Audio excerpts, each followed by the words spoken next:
Спасибо огромное.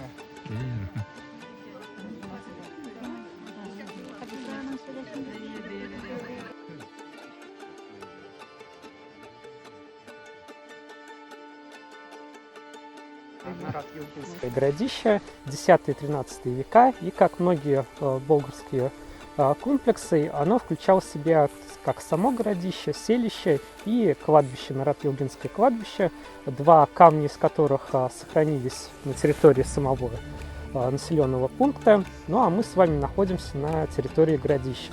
На его входной группе это два вала, сохранилось первый вал, второй вал, между ними ров и территория самого городища слева от них.